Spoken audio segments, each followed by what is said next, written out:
Hey, how's it going, guys? Supreme Total War here. Today I have an online 2v2 to show you. I am playing as the Wood Elves way over there. My ally is the Greenskins, and we are going up against another Wood Elf and a Crooked Moon. So it's kind of like a little civil war between the Wood Elves and the Greenskins kind of thing. My ally has brought a couple of these Goblin Rock Lobbers, and he has opened fire on the Glade Guard. He's already done a significant amount of damage to this unit, and I think he hit a couple others. Over here, I have my little flying squad of my Glade Lord, a Great Eagle, and a Forest Dragon. I spotted some of these Night Goblin Squig Hoppers out here. I think my opponent thought they were hidden, but they weren't, and they're going to quickly get wrapped up by my Forest Dragon. Yeah, so once I get those out of the way, I think Grimgore got hit by a couple arrows of Cureness, and over here, this is it's like a goblin-based army. They all have stock, so we couldn't see any of this. And they get into his Orc Boy Biggins a little bit, but he's going to be able to get out of there. So the Crooked Moon player was pushing on our flank, using his stock ability, while the Wood Elf player, he's trying to hide in the trees from the artillery, but he's not going to be able to. Back here, we have Nightglob Moorboss. The artillery is still coming in, hitting the Wood Elves hard. The Wood Elves are delicate, and every time those rocks hit them, they lose a lot of health. So the Wood Elves know that they can't sit back. They're going to start charging in, and it looks like, yeah. So the Wood Elves charging in kind of to the side of the Greenskin player, and with the Crooked Moon over here, they're going to be right on his flank, so we're going to have to reposition. But those rocks are doing a good amount of damage. Over here, I had wrapped up the squigs. They're going to come back for a minute. I think I sent my eagle back after them, or my lord, or somebody, or my forest dragon, actually, to wrap them up, because I didn't want them behind me.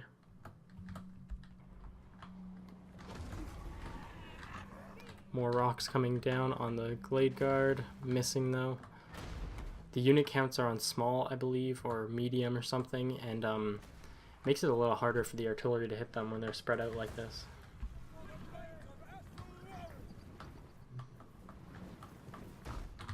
Over on this side, we have some archer fire coming in. They're trying to hit the Orc Boy Biggins, but it looks like they actually did some pretty good damage to the goblin units. Spider hatchlings being spawned up. That's my arrow. Oh no, that's not mine. I'm getting hit by it. Yeah, my lord accidentally, I left him in range of these archers. He takes a bit of damage, but I'm going to get her out of there. I made a mistake here with my micro. I thought I sent my archers up, but I accidentally sent my infantry up. So they just came in range for a second. I need to get my archers up there. The Greenskins have a bit of a defensive position up on this hill.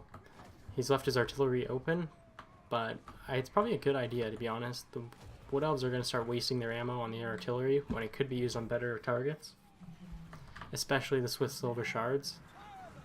Is that a Swift Silver Shard? Yes, because those can do a lot of damage to our infantry, and it's probably better if he uses them on the Rock Lobbers, which are going to be useless in a second anyways. I'm starting to return fire.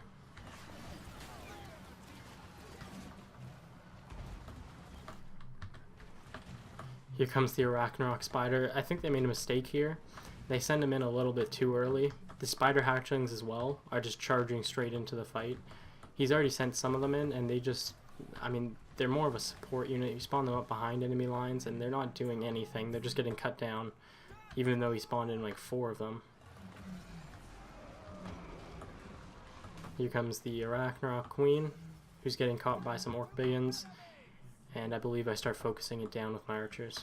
And I do send 1 unit of spearmen up to take it out. It was kind of just like archers, and then, you know, you'd send some units in to see what you could do. My lord is continuously getting hit by these Arrow of Cureness. What do we got over here? Some Broken Tusk Mob coming in, but the Arachnarok Spider is quickly dropping. And by only sending up 1 unit, I don't risk all my units getting blobbed up and hit by the enemy archers. Only 1 could be lost, while my others are just finishing off these Spider hatchlings back here safely.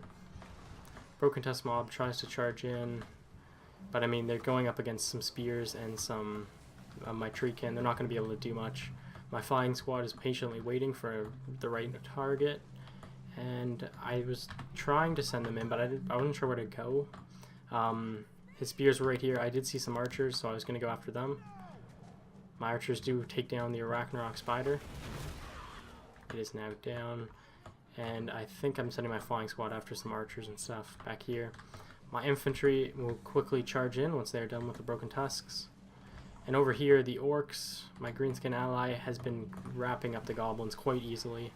I mean, the goblins are good in some situations, but they can't go head-on against like savage orc biggins.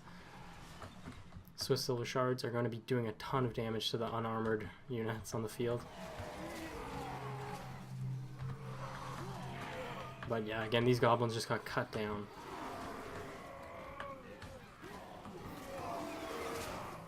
Over here, still exchanging fire. My infantry is now pushing. He's kind of left his bows all over here on this left flank, but then all his infantry is on the right. I'm not sure what he's doing, but I'm just going to start charging in at random. I leave my bows unattended, but it didn't look like I thought he had forgotten about these because he wasn't charging them into my bows. He had a clean opportunity to just take out all my Glade Guard, maybe go for my Lord, but I don't know. I think he forgot about them over there.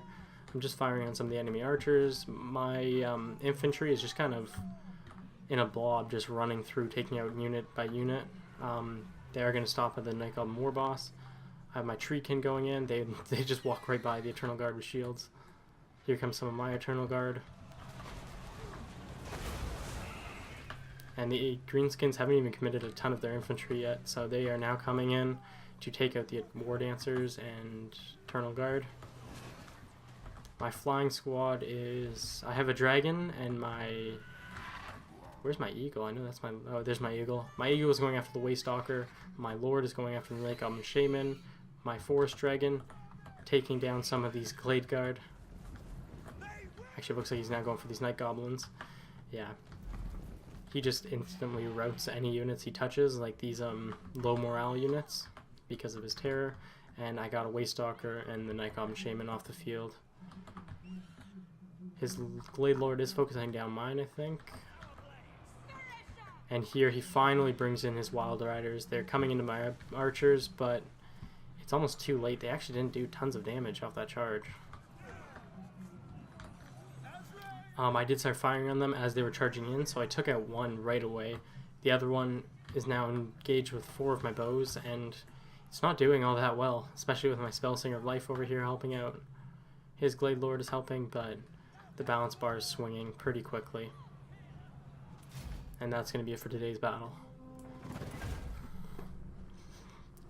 Yeah, I really like using, I couldn't decide between bringing a Forest Dragon and a Tree Man because they both cause, terror, and I knew that the Crooked Moon was going to bring goblins and that they would, be susceptible to terror. So, anyways, I decided to bring the Forest Dragon to have my own little flying squad here. I do like bringing the Great Eagles. They're fast, and they're good at picking off, wizards and waystalkers and stuff like that. The Forest Dragon is just a great unit overall. It can't really stand up to Terrorgeists and stuff by itself in the air, but it is good at taking out infantry if you use it correctly. But yeah, anyways, that was it for today's battle. Leave a like if you enjoyed, and subscribe if you're new. Thanks for watching.